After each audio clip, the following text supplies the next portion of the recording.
sambil lari-lari. Boleh nggak ketika perang kamu sholat sambil menghadap tidak ke kiblat? Boleh. Makanya antak suruh minas sholat maknanya apa? Jika kamu pergi, maka dalam konteks itu kan perang ya. Ayat itu memang konteksnya perang. In khiftum ayyaftinakumul ladzina kafar. Jika kamu dalam keadaan perang, maka boleh memangkas apa yang pernah wajib dalam aturan sholat. Paham ya? 4 menjadi 2. Garusan menghadap kiblat menjadi tidak wajib. Membawa najis sholat sah enggak? Enggak kan? Tapi kalau dalam perang, kemudian pedang kamu ada najis, ya boleh dibawa enggak? Boleh. Jadi maknanya taksuru a'ammu min ayakuna qasra sholat wa a'ammu min ayakuna wajibati sholat yang sekarang enggak wajib. Semua itu namanya juga meringkas kewajiban. Berarti namanya nih, jika kamu dalam keadaan perang, maka boleh memangkas sesuatu yang dulu wajib menjadi tidak wajib, yang dulu haram menjadi boleh. Tapi mufassir menyontohkan qasrus sholat hanya 4 menjadi 2. Dong ya. Oh ya, nangke alim ngono tenan wis dokter tafsir sah. Engko tak iku sudah dhewe. Tapi ora perlu orang lain ngakui. Jadi itu contoh kecil. Jadi mufassir karena kebetulan dia taunya hanya qasrus sholat itu 4 jadi 2, dia itu. Padahal di tafsir lain diterangkan qasru itu artinya menyingkat atau mencendak atau memangkas. Dulu wajibnya sholat itu nggak boleh bawa sesuatu yang najis. Tapi kalau sholat dalam keadaan perang dan pedang kamu ada darahnya, boleh nggak dibawa? Boleh. Bahkan Allah menyuruh dibawa. Dan boleh nggak madhep kiblat. Fa in khiftum farijalan auruk banat lagi faida amintum fadzkurullaha kama allamakum. Ketika keadaan aman baru sholat sesuai standar. Nah berarti kan ada qasrus sholat, ada pemangkasan aturan sholat. Kayak misalnya begini, dalam keadaan normal boleh nggak kamu motong pohon pisangnya tetangga tanpa izin? Nggak boleh kan? Tapi misalnya ada banjir bandang, kemudian kamu bisa selamat kalau motong itu, wajib izin apa malah haram izin? Haram izin, harus kamu langsung potong, karena kalau tanpa begitu kamu dan yang punya wajib meridhoi. Kalau nggak meridhoi disalahkan syara malah. Paham ya? Jadi ini penyolongan yang wajib. Tapi tak sebab potong kayak ngelangin, terus gedangnya bepangan, itu berlebihan. Karena Allah memaklumi hanya untuk ngelangi. Jebule wis menisan lah itu di luar izin syariat apa? Di luar izin syariat, itu melampaui batas ya. Syaratnya boleh itu ghairu baghiw wala adfamani turro itu darurat syaratnya ghairu baghiw wala dan tidak boleh melebihi batas. Ora ape ngetok gedangnya jupuk sik sing mateng dipangan terus diketok. Ora oleh. Paham jelas ya. Makanya kalau ngaji tafsir ya saya kan berkali-kali ada makna di tafsir Imam Suyuti saya tambah umpamanya ini. Maksudnya umpama itu supaya contoh itu tidak mengikat. Jadi yang disebut beliau itu satu dari sekian potensi ribuan contoh. Ya kayak tadi misalnya antak suruh minas sholat. Itu umumnya ulama membayangkan qasrus sholat yang 4 jadi 2. Padahal enggak, maknanya meringkas aturan dari wajib menjadi tidak wajib. Bahkan sebagian aturan itu dikatakan haram, tidak haram. Itu tadi misalnya bawa najis atau teman kamu mau dibaca orang kafir, terus kamu bilang, hei hati-hati, itu tidak batal kalau dalam sholat siddatil khauf. Paham ya? Jelas? Semaju lah. Malam dulu figur, lelah dulu. Aku wis gumen be wong-wong bingung ora ilmune wong-wong. Ma ungzira abahum elam yung daru tegese ora den kai wedi sapa ngake fi zamanil fatrah ing zaman fatrah. Ya sama seperti ini. Orang tidak mendapat ingzar itu fi zamanil fatrah, zaman enggak ada rasul. Tentu tidak hanya itu tok. Ada rasul tapi orang itu jauh dari komunitas ulama. Itu juga termasuk orang yang tidak mengalami ingzar. Jadi tidak mengalami ingzar bisa di zaman fatrah atau sudah ada rasul tapi dia jauh dari ulama atau jauh dari komunitas Islam. Itu juga komunitas yang tidak mengalami ingkar. Pahu mongko te wong akeh kaum iku khafidun lali kabehane limane sing iman parustilan bener.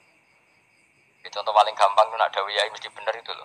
Kalau kamu ngaji tafsir Jalalain ya yuhan nasu butu rabbakum. An-nasu biasanya ditafsirkan kufaru Mekah, napa?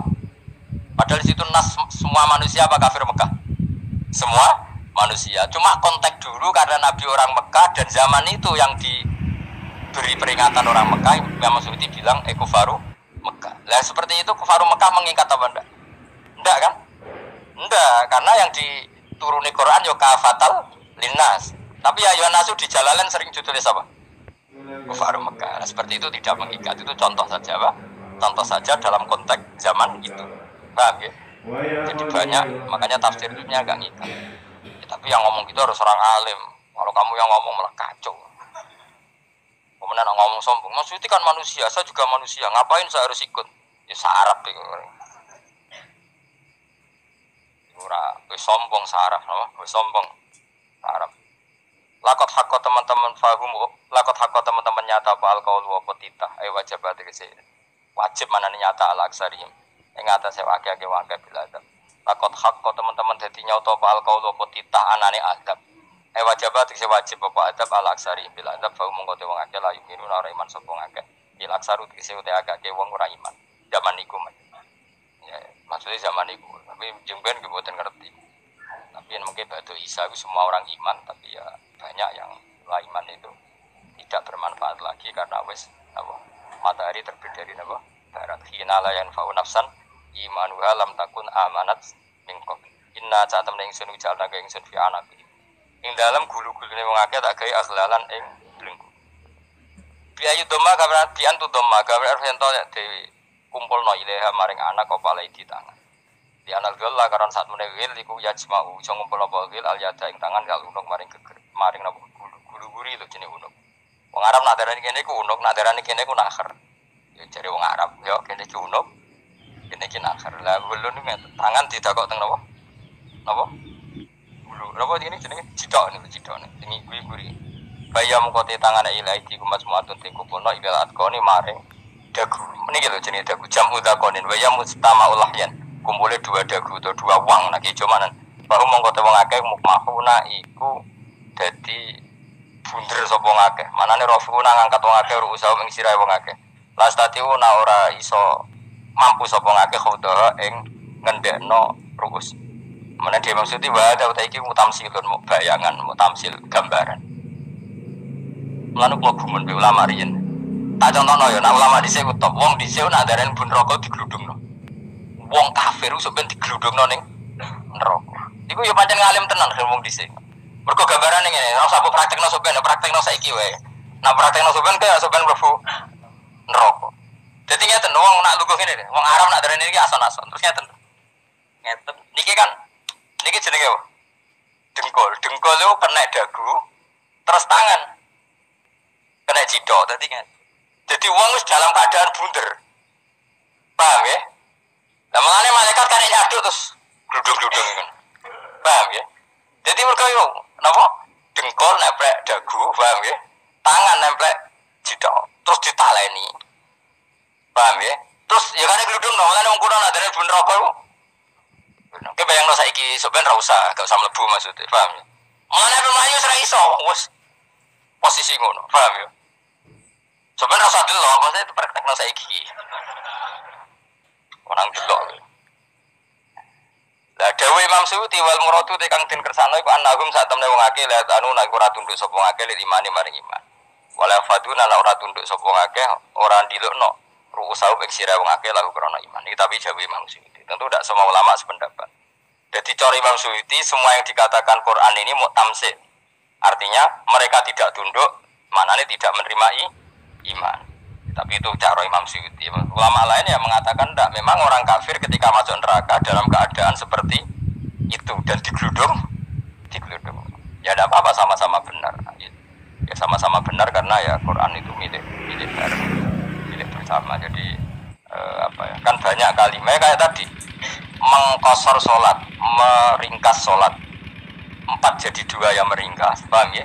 Dari aturan ketat menjadi agak longgar juga meringkas. Jadi semuanya namanya memotong apa? Memotong dari 4 menjadi 2 ya memotong, paham ya? Dari aturan wajib menjadi tidak wajib juga memotong. Itu kan sama-sama benar. Lihat nanti konteksnya. Wajah nalan gawe sapa ingsun mimpeni aidim sanging ngarepe wong akeh sadan ing tutup. Wamin khalfim sanging gurine wong akeh sadan ing tutup. Fatkisin sadan wa tumiha lan dumai sin sudan fil maudi ing dalam panggonan loro. Faksena mongko ngekeki gelap ingsun ing wong akeh, mongko te wong akeh lan sirun rane ngali sapa wong akeh. Tamsilun iki ya contone aidon isat diturukil iman maring ketutupe dalan iman alih ngatasi kufar. Nah cari maksud iki kabeh iki mau tamsil dadi ngene. Dari depan kami kasih tutup, dari belakang kami kasih tutup, kemudian mereka saya kasih kegelapan, maka mereka tidak tahu. Mananya apa?